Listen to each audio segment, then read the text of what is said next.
was born in San Francisco, California in October of 1953. Hard to believe this guy's almost 70 years young. I've known him over 30 years.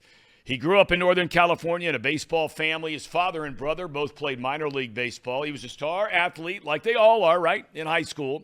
But sat out, we'll ask him about this in a second, sat out, I read, his senior year in baseball after a dispute with his head coach.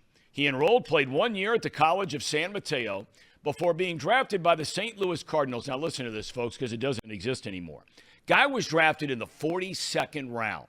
The 783rd player chosen. That's a 1971 Major League draft.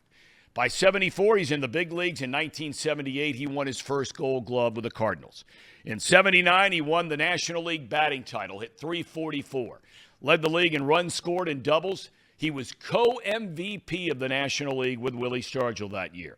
And from that day, really, a star was born. In 82, he led the Cardinals to a World Series title.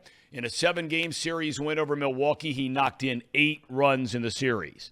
But in June of 83, after a fallout with manager Whitey Herzog, Hernandez was traded to the New York Mets. And at the time, the New York Mets was basically the equivalent of purgatory.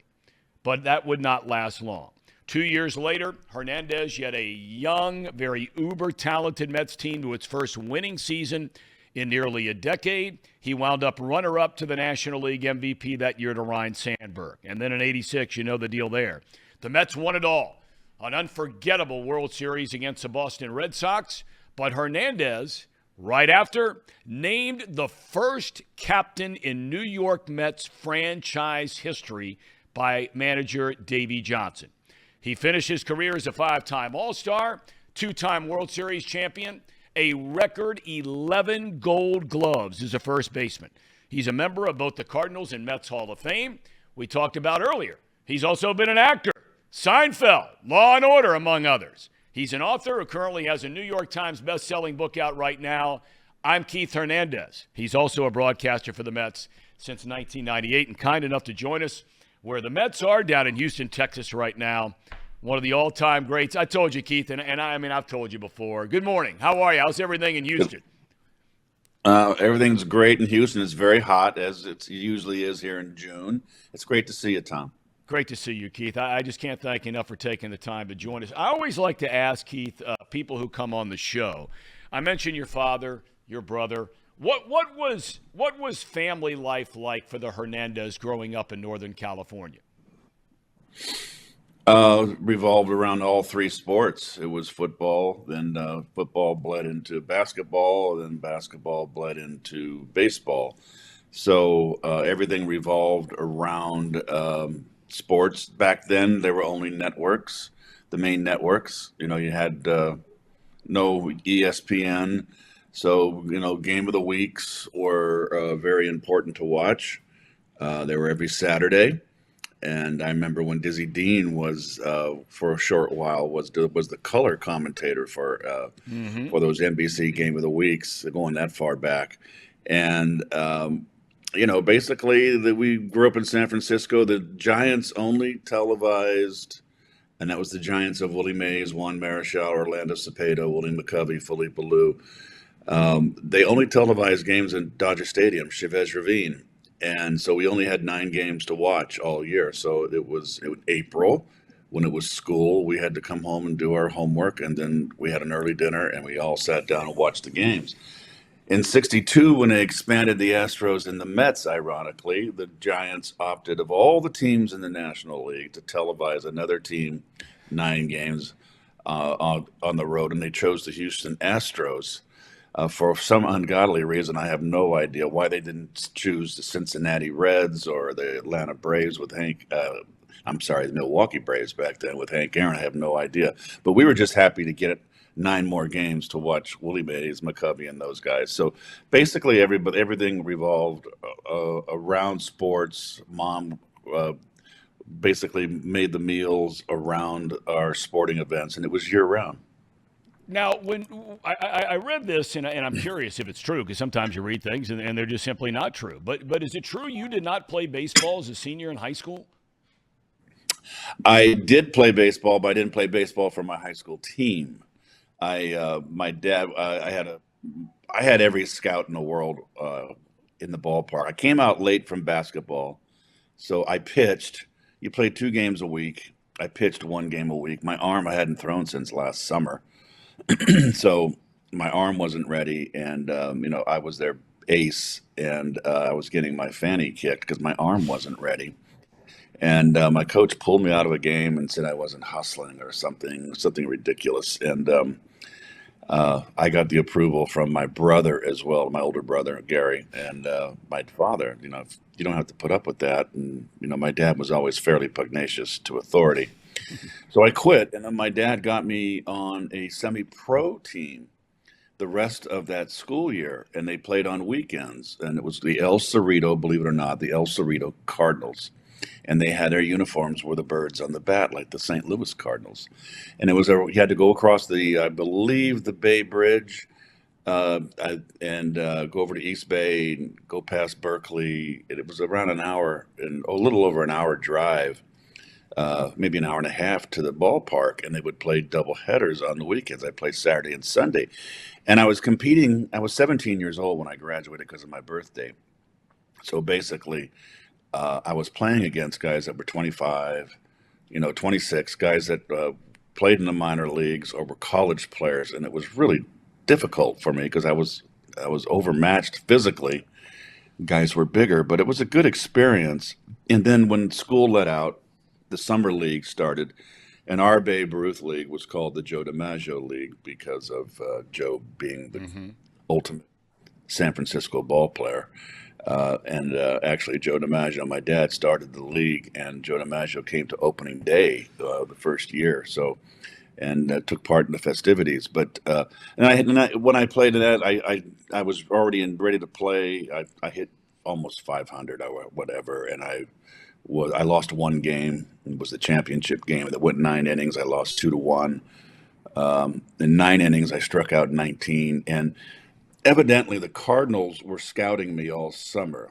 And we'll get to the story of why I was drafted so low. I had full rides to Cal, Berkeley, where my brother was going to school and playing there, and also Stanford. And I wanted to go to Stanford. And they pulled my scholarship from Stanford. So something, the word got back, I guess. I don't know. Ray Young was the coach then. So that was flushed down the toilet, which I never forgave my coach for that. And but the Cardinals had Jim Johnson was the scout, the local bird dog, and he scouted me all summer long. And I knew he was scouting me. When the draft came, I was still available down there, and they said, "Well, heck, let's take a flyer and just draft him." That's what they told me later. And evidently, in the championship game, the head of scouting, George Sylvie, was in the ballpark. He flew from St. Louis, and Bill Sales was the scouting supervisor of Northern California, Oregon, and Washington State. And he flew down for the game. So after that championship game, they came to the house, and Dad told them basically they had to give me $50,000, which they took a big gulp. And my dad said, "Well, look, he's going to go to Cal and play at Cal, and I want him to have enough money, and then if he doesn't make it, he can go back and get an education. If not, he's going to go to Cal and play ball there." Well, into the night, around an hour and a half of negotiation, we finally agreed to $30,000. Now, $30,000 for a 42nd round, over what was a 5-something pick, was pretty remarkable back then. And I remember Ed Kerpeel from Brooklyn or Queens was the #1 draft pick that year for the Cardinals. And he was a big, big guy. And he was out of high school, broke all the records in high school. I think he broke all of Ed Kranepool's records. And he was the #1 pick, and he was a first baseman. And he got 100,000. So that was the money back then. So for me to get 30, when #1 draft pick got 100, that was a lot of money back then. So, and then it went from there. I started playing minor league ball and eventually made it.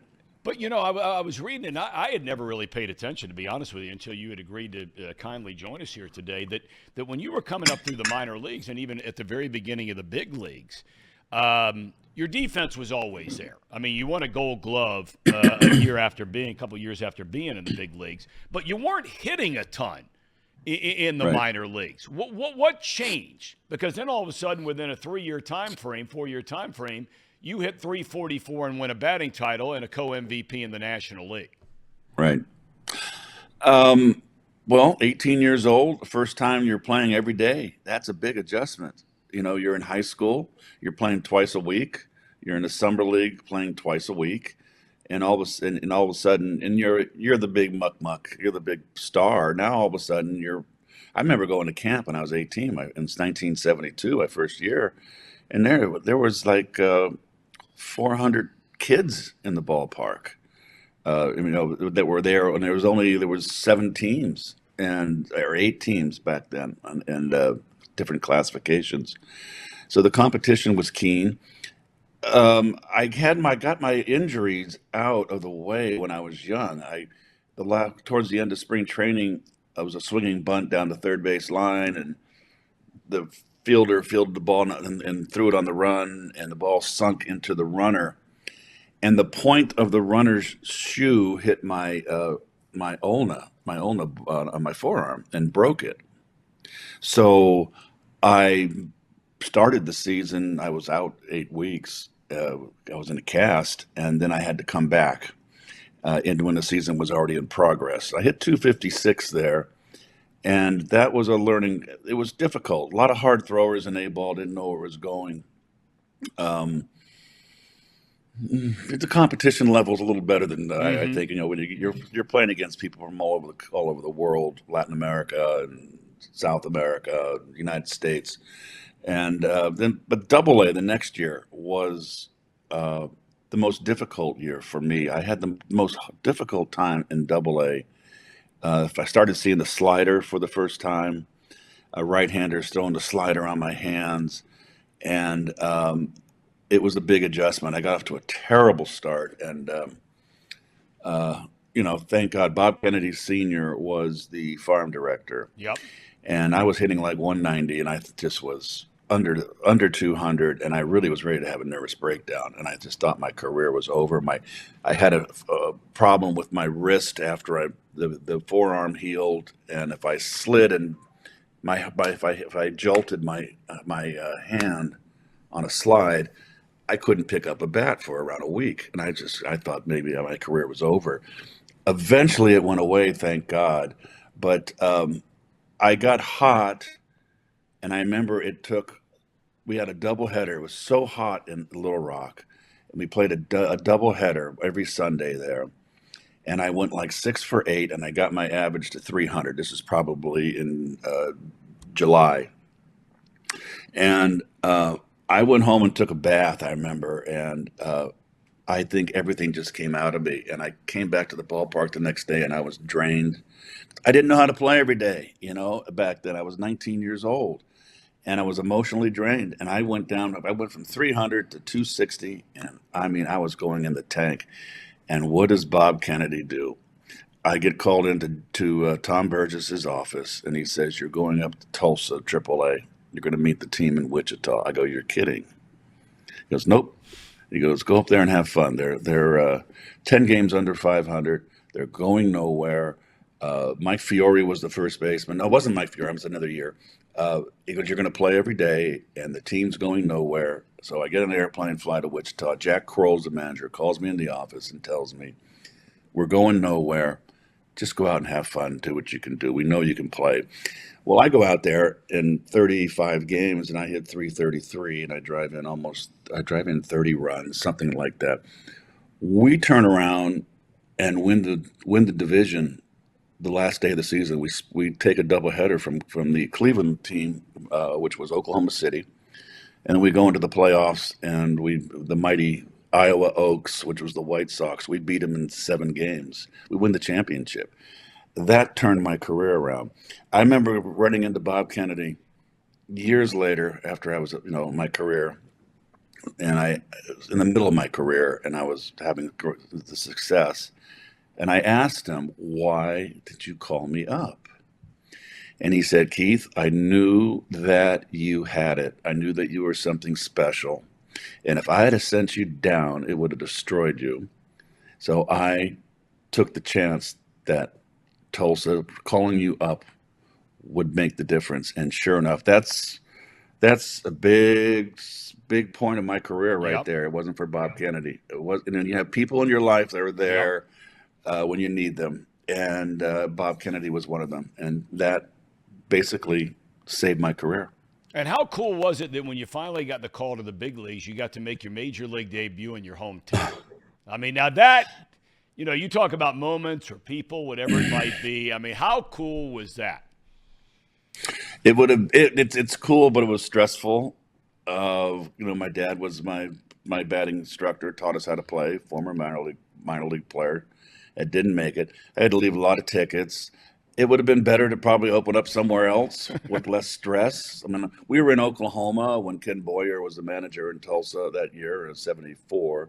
Torrey had sprained his thumb, and they didn't want to put him on the DL. It was a DL back then, and they called me up. Boyer called me in and said, "You're going to play. Torrey's a day-to-day, and they need a first baseman." So I meet them in Candlestick. I fly from Oklahoma City, and who do they make the roster move to make room for me is Tim McCarver. Tim McCarver No got released. kidding. Wow. And you got Bob Gibson on the team, who pitched to him all those years. And Bob was tough. He was the you were a plebe back then when you were a rookie, and Gibson was rough, and just stayed away from him. But I played the 3 games in Candlestick, started, and we lost 2 out of 3, but I did okay, and got my first hit there. And then we went home, and Joe came back and played. And then Red sprinkled me in the lineup. That was the year we lost to the Pirates, the last game of the season for the division. We were in Montreal, and Red threw me and played me a lot. And I hit 291 with around 30, almost 40 at bats. I did well. But boy, I was thrown right into a pennant race. And boy, was that exciting with Lou Brock stealing bases. I remember we had a game and it was packed at Busch Stadium. And Lou, we were ahead beating the Phillies, and Lou stole 2 bases, and tried for a third. And Bob Boone was catching. And I'm sitting down by Red. I'm standing on the steps far down towards home plate on the dugout. I didn't play that game. And Boone threw him out, and Boone was just screaming at Lou that, it was just like, "You ate nothing, you're not supposed to steal." And boy, the excitement, and I said, boy, I want to be a part of this. This is what it's all about, this kind of competition and intensity. It just sent a message to me. It really is fascinating whether you talk to guys at high school athletics, college athletics, professional, the very highest level, how there is, there tends to be those moments in time, like you just described, where it sort of hits you, whether it's a competition, whether it's the excitement, the energy, whatever it might be. You become this star now in St. Louis. You win a batting title.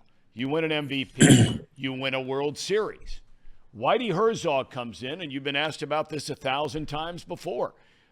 What happened with Whitey Herzog between you and him? Where did it go south? Well, I probably got off on the wrong foot. I remember my good friend Rusty Staub, who you know, of course, Yeah. when I came to the Mets. Whitey called me in the offseason when he took over the ball club. He took it over midseason. Ken Boyer was fired. He managed. We're having a terrible year. It was 1980, and he managed for 2 weeks, and then he had Red Sandys take over the managerial position, and Whitey was also the GM and manager. That was part of his deal with the Cardinals. So he was had both positions, and he went upstairs and observed as the GM. It wasn't on the field ever again.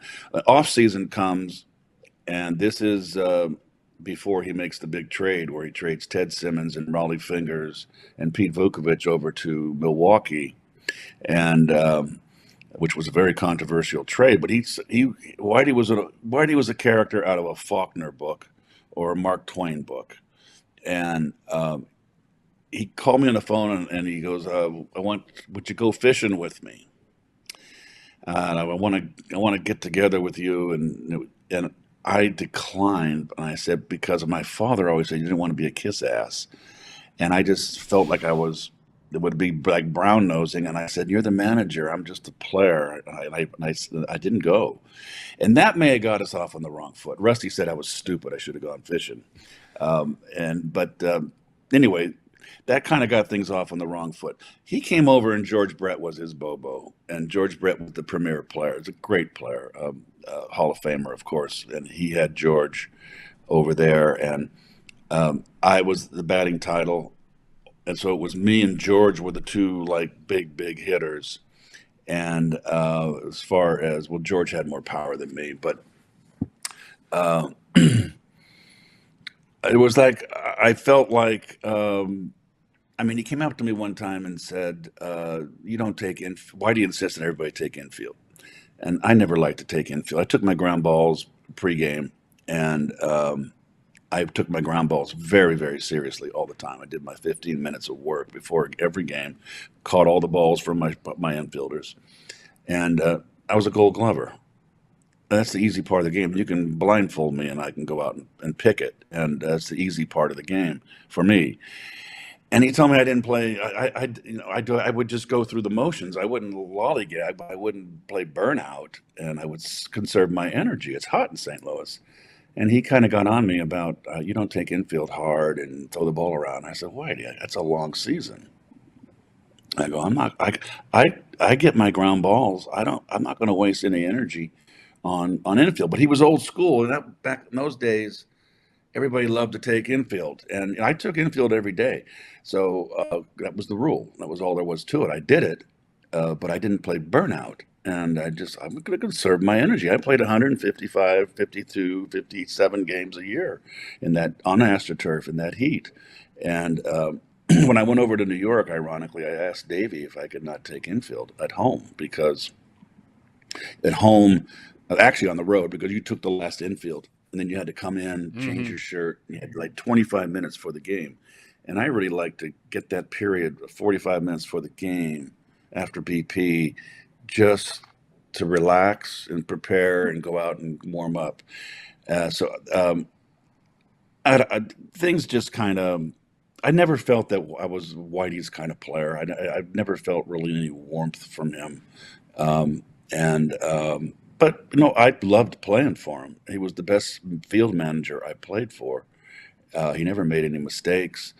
He was a great communicator with his teammates, not his teammates, his players, and he just was really a terrific manager. It was an eye opener for me. He made me a better ball player. Taught me parts of the game that I was trying to establish myself. But then the little things when you are established, now you can start. You're confident and you're going to be in the lineup. You're a star.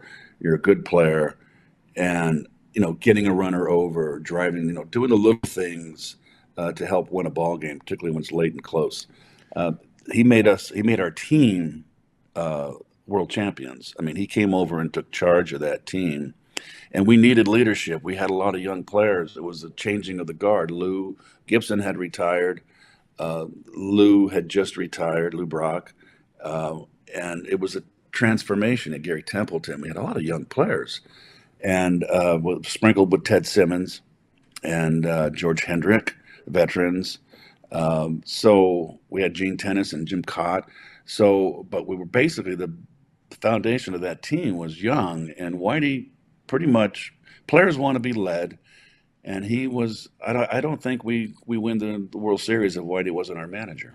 You try to put it into context today, and I don't know if there's a player that I could draw an analogy to, but for fans, that are a little younger than you and me, I mean, it's trying to now look at a situation where you were. I mean, here you were, you'd been an MVP, you'd won a World Series, you're winning a Gold Glove every year, you're extraordinarily popular with the fans. They announce a trade on the Jumbotron at Busch Stadium, and the place goes crazy. I mean, they cannot believe that they have just heard that Keith Hernandez is traded. And not only traded, Keith, you're traded to a team that is a horrible team in the New York Mets, Yes. and had been horrible for nearly a decade. What were you thinking? Um, Well, I was not happy about it. I mean, the Mets, since they traded Seaver in '77. They were perennial last place team. They were, and I really feel that Whitey, I think, was trying to bury me in that Yep. Siberia. And um, I went over there. It was that '83. So I played the second half of the season with the Mets, and it was very unsettling. I was going ready to go through a divorce. The marriage was falling apart, and there was a lot of bad things going on in my life at that point, which affected my play. Um, I think it's important to note that when we won the World Series in '82, I had achieved everything in baseball. I had won an MVP, I'd won a batting title, I'd won Gold Gloves, I was an All Star. The last thing I hadn't attained, which was a team effort, was a World Series. And I'll be honest with you, in '83, when I came back, I was lacking. I needed another goal, and I was just flat. And I admit to that. And I remember going up to George Hendrick in Atlanta, who I respected very much. And I asked George about it, and George told me, Keith, every player goes through it. You're in the kind of in the middle of your career. You've done everything now. He goes, you'll get past this, and you'll get rejuvenated and re-energized. It's a passing phase. That was right before the trade. So I was not playing well. I was in a slump, and the rumors were swirling, and I just didn't know where I was going. So when he called me in the office during BP on the 15th, we were playing at home, and I took my ground balls, and he called me in right when my group was going to go hit. So I think he did that on purpose. So I went out and did all my ground balls and got all my throws, and we hit first, or the 1, 2, 3 in the lineup, 1, 2, 3, 4 in the lineup, hitting one in Group One after the bench players, and that's when I got called in. So I knew I was going to get traded. I went in the office, and he said, "We traded you," and I said, "Well, where?" And he goes, "New York." I go, "New York." He goes, "Yeah, we needed pitching. It was for Neil Allen and Rick Omby." Okay, fine. Neil Allen was a pretty good pitcher, and I didn't know anything about Omby. He was a minor league player. Um, so, basically got on the phone with Frank Cashin and blah, blah, blah. And I really struggled through. I mean, I did well for the Mets. I didn't do great, but I hit 300 for the remainder of the season. And I had to make a decision in the offseason whether I wanted to stay or not. And fortunately, my father, during the strike year, in '81 was the strike year, the Yep. longest strike in baseball Yep. history, where you had the 2 seasons. And we won. If you cut the seasons in half, we won the division in both halves, I believe. And or we oh no, we had the best record, something like that. We had the best record overall, and baseball decided who won the first half and who won the second half, and we finished second in both first and second half. We didn't go to the postseason. Whitey was livid, absolutely livid, and we wound up winning the next year in '82, obviously. But anyway, going back to New York, I remember John Stearns called me, the catcher then. He said, Keith, they got a lot of young players down there, and I think you should stay. They've really not wasted their draft picks. They're ready to come up and play. And then Mike Phillips was our backup shortstop in St. Louis, and Mike told me he played in New York. And Mike told me, Keith, you're going to love New York. And New York was a rest town for me because it was, when I played in the '70s, it was going broke. It was bankrupt. Yep. It was a dangerous place. And, really, I just stayed in the hotel bar, and didn't really go out, but maybe a handful, not even a handful of times, once or twice in my 8 years in St. Louis. Uh, so those two guys with that, and my father, who I had bought a dish for so he could watch me play, those old big dishes that you put up on the roof. Mm-hmm. And during the strike, he watched baseball. He watched the minor leagues. I think ESPN was televising minor league games, and he saw Darryl Strawberry, he saw Dwight Gooden, he saw these guys, and he just called me, and I said, I think you should stay. I think these guys are very talented down in the minor leagues and AAA level. I saw them play. So that's why I decided to stay. It was basically my dad. I said, I've made so many bad decisions in my life. My dad always seemed to be upright and on the ball, and for a guy with a high school education, a very intelligent man. And I said, I remember saying to myself, I'm going to stay because of Dad. And I immediately called Frank Cashin and said, I'm staying. And we started negotiating for a contract. Best decision I ever made. It's interesting because you look back on those teams, and I remember that's really right when my broadcasting career was getting started, when you guys were really starting to get it rolling. Gooden had come up, set the world on fire. Everybody knew about Strawberry. I'm not sure how many people knew about the Lenny Dykstras and the Tim Tuffles or the Ron Darlings or the Sid Fernandez or any, but I mean, when you look back, and I remember the first major league game I ever broadcast was at Shea Stadium in 1987.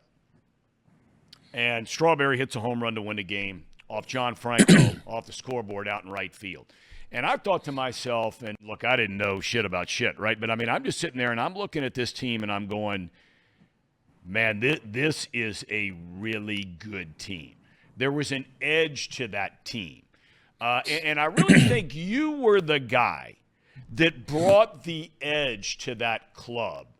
That it was almost like you were playing with a chip on your shoulder a little bit. Is that a fair assessment? Well, you certainly want to prove everybody wrong that when they trade you. So that when going to the Mets did give me another goal that I needed for the second half of my career, and I walked right into a gold mine of talent. And I realized that 2 weeks into spring training in 1984 was my first full season. I knew that we weren't that far away. There were other guys. I think Mookie Wilson set the tone. He was a hustler. Lenny Dykstra was scrappy. Wally Backman was scrappy. We had Ray Knight, but Ray was gone in '87. But we had a really plucky group that were. We got in a lot of fights in '86. I mean, we weren't liked because of the curtain call.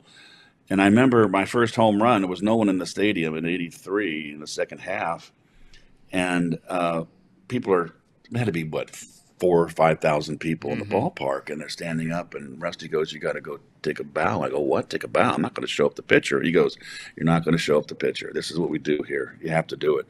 So I got him. That always pissed off a lot of people. And, Lenny had that kind of cock of the walk, and Wally was that way too, and rubbed people the wrong way. But that, I think, appealed to New York Met fans. I think the Yankees are kind of the Wall Street kind of team. They always had the back page of the sports of the papers, which is where the sports was. And I think the Mets were always kind of the blue-collar underdog team. And it's a National League town. They're dying for a National League, a New York National League team to win, and particularly with the drought since the trade of Seaver. And they took to us, and I think we represented New York. We got dirty and played hard, and we were a good team. We should have won more. '87, we should have won. We had Doc didn't come out of the season, didn't start the season with us. We lost Roger McDowell in spring training with appendicitis. He had to get an operation. We missed him for the first month. We lost all of our starting pitchers, which were phenomenal at one point in the season. And we had such a great offense that Frank Cashin never made a move. We had AAA pitchers out there that came up and pitched for us, but we were just so potent offensively. I know if we'd have been healthy, I think we would have won in '87. That's the one year that really bothers me. But that competition with those St. Louis teams in '85, they won 102, and we won 90-8, and we went home. '86, we win going away. '87, we lose the last week of the season to them. We both win 90-plus games. It was those 3 years of competition were unbelievable, and it was just so much fun. And everybody, the Shea Stadium was filled up. It was just a lot of excitement. So I'm kind of drifting here. So get me back on. No. Course. I just, I want to focus a little bit more on just a couple of names and situations from those Mets days. I always used to say, you had moved on by then, and I get the job with the Cubs, and I'm down in the visitors clubhouse every day to come down and meet with a manager or some of the players. It was a different time. I mean, you could be down there in the visitors clubhouse and you could smoke a cigarette and have a cup of coffee and nobody gave a hoot, right? I mean, it was those kind of days, right? And I remember for whatever reason, I really hit it off with Gooden and Strawberry. I really liked them as guys. I thought they were very pleasant, well-mannered, soft-spoken, engaging guys. And then they would leave Chicago, and you'd read about something happening to one of them, whether it was drugs, whether it was a domestic thing, whatever it was. And I think to myself, God, I can't believe that's the same guy. You went through, your similar issues like a lot of people do in life. Strawberry ain't good. Did they strike you as the same way they struck me? Because I was shocked when I would hear about some of the things that would then happen to them in subsequent years.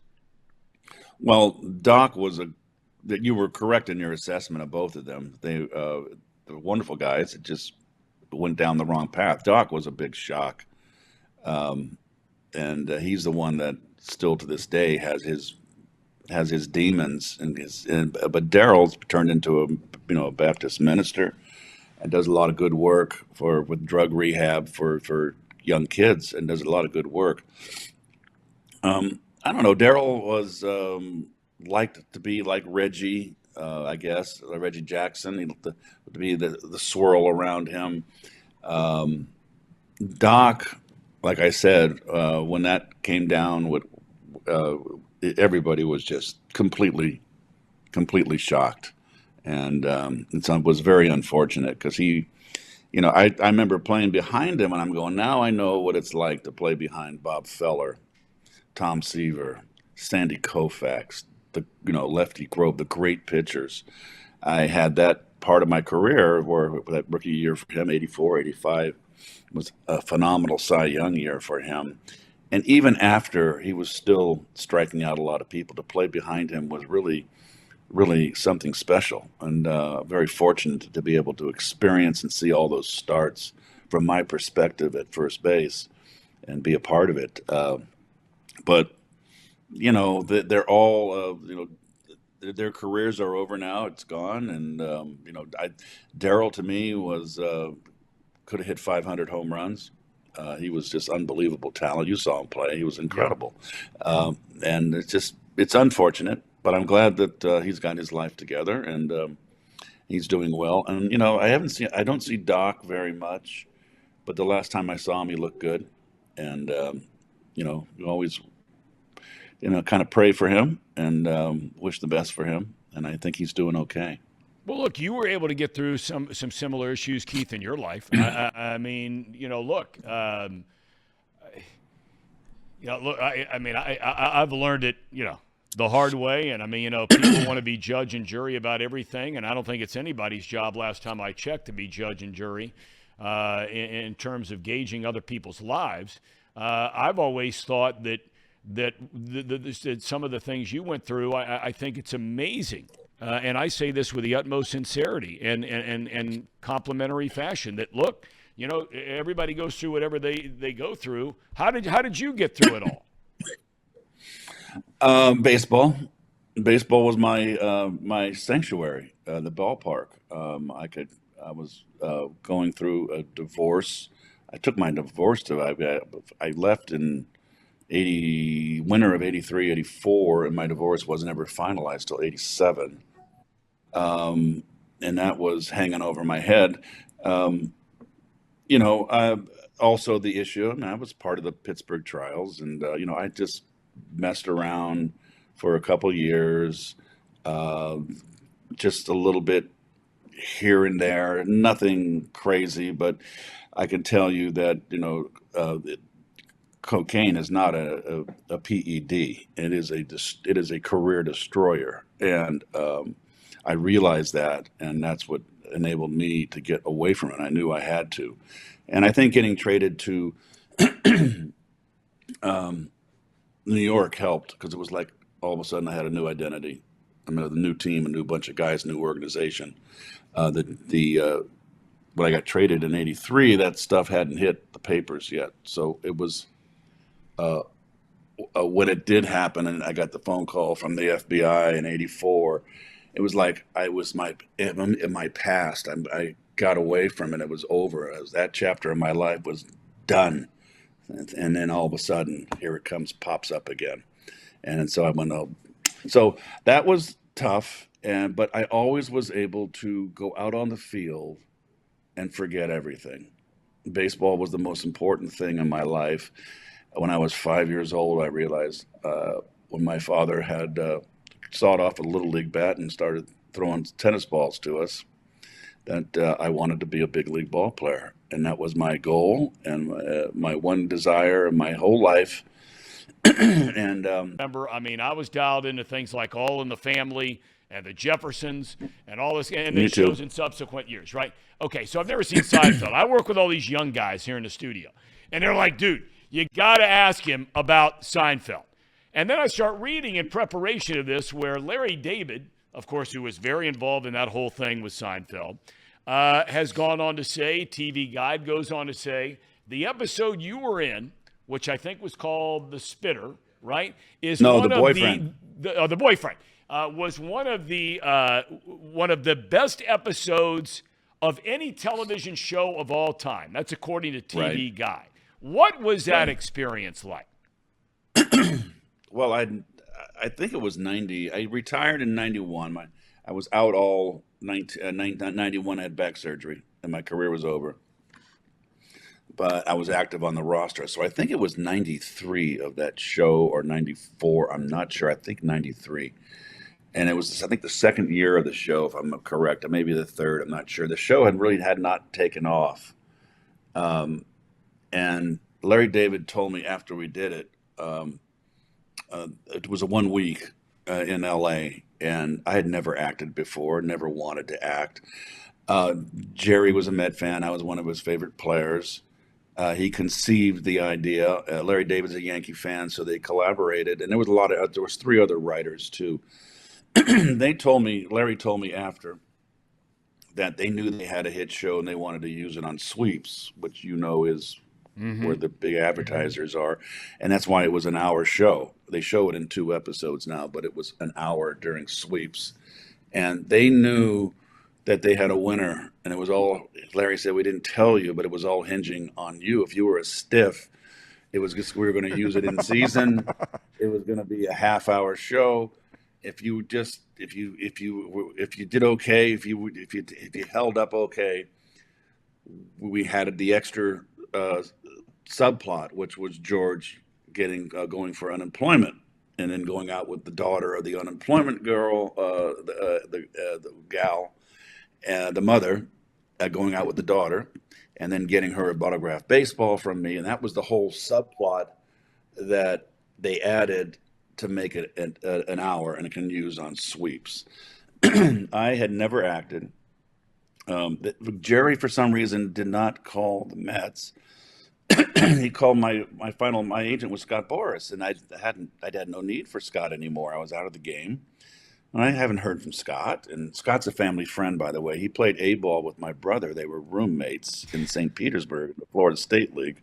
So Scott's a very good family friend, and uh, he calls me and says, "You want to?" Got a call from this show. He didn't know what the show was. We don't watch prime time because we play night games. All the prime time Right. shows, we're in the middle of a ball game. And I had not heard of the Seinfeld show. He goes, "There's a sitcom. They want you to come and do a part in it." And I go, "Well, what's the show?" He goes, "Seinfeld." And I go, he goes, "It's a sitcom." I go, he goes, "You got it's minor role, probably minimal lines." And I said, "Well, how much are they going to pay me?" And he said, "Well, they'll fly you first class to LA, put you up at the hotel, pay you 15 grand." I said, "Sure, for a week, 15 grand, just kidding." And uh, they FedExed the script to me. I got it on Friday, and I got it priority in the morning. And there it was. And I start opening up the pages, and I realize I'm the guest star, and I've got a lot of lines. And I had become friendly in New York with Marcia Mason, the actress. Yeah. I met up at Elaine's, the famous Elaine's, and Marcia was living in New Mexico. And I called her on the phone. I said, Marcia, I just got myself in hot water here. I explained to her, and she told me how to memorize the lines, which was do line one, then line one, line two, then line one, line two, line three. Make sure you do it before you go to bed because it absorbs. You get up in the morning, have your coffee, do it again. So I fly Saturday to Los Angeles. I have Sunday off. Monday's the first day, and they're all meeting at this big, long, rectangular chair, the principal actors, and Larry David, and the three writers, and they're going over the script, and I'm going, oh my gosh, and they're all interacting, and Larry David gave a lot of leeway. You know, they had input from Julia, Jason, and Michael, but Larry made the ultimate decision on what changes or additions or subtractions were made on the script. The first day we started doing with the script in the afternoon on Monday, and then on Tuesday we're with the script, and they're doing the blocking and the lighting, and I'm realizing now I better get my act together because we're done on Saturday, and then Sunday's off, and then they go on to the next show. So I can't hold up production. And I had memorized my lines, and I got through it. I mean, I remember that when we did it at 5:00, all the suits came in. It was NBC, I think it was on NBC. Yep. And they were kind of like the ones that were going to approve the script. They were the censors. And we did the whole run through in front of them in the studio and in chronological order. And I didn't make a mistake. Then the audience came in, and there was around maybe 200, 150 people. Like the set ran from left to right. Here on the left was the coffee shop, and then the next right next to it was Jerry's apartment, and then and the cameras could run right through, and you can go from one set to the other. So the cameras above were like Little League or baseball seats, bleacher seats. And I was just in front of a live audience. And Jerry looked at me before he went on and said, "What are you nervous about? You perform in front of 50,000 people. There's only 250 people here, 100 people." I said, "Jerry, I hit a baseball. I didn't have to memorize lines." So the funny part about it is the first scene when I meet him in the gym with Jason and I don't think Michael was in that scene. I'm not sure. I forget. They changed that scene the most. And before that, they changed it again. And I had memorized not only my lines, I memorized if I interacted with whoever I was interacting, I knew their lines. And I knew, okay, here's Jerry, here's Jason. Now it's my turn, my line. And then it went to Michael. And so that's how I knew all. When they changed that first scene, that interrupted the whole sequence for me. And I went out and I flubbed my line on the opening scene in front of a live audience. And I went, oh my God. And I cut and go back. And I come out and I didn't screw up the rest of the way I did it. I got through it. I mean, I was just so nervous after when it was all done. We went back Saturday the next day and did it in studio, and all the pressure was off because studio, just a camera, you can cut. Then I'd spent an extra week in LA because I was just so exhausted. I went down to Shutters on the Beach and stayed a whole week in LA and just laid in the sun and recovered. Keith, I can't thank you enough, man, for your time today. You have a lot of other people and a lot more important things going on than to join us on this show, but I certainly appreciate your friendship through the years, all your support, and for reaching out with a very kind note the other day, and wish you nothing but the best, man. Godspeed ahead. Well, good. You know, Phil Mushnick for the Post wrote a very nice little piece, and I couldn't agree with it more, and hopefully you get back in the booth where you belong. All right. Keith, thanks for the time, man. You take care of yourself. Okay, you got it. Keith Hernandez, kind enough to join us.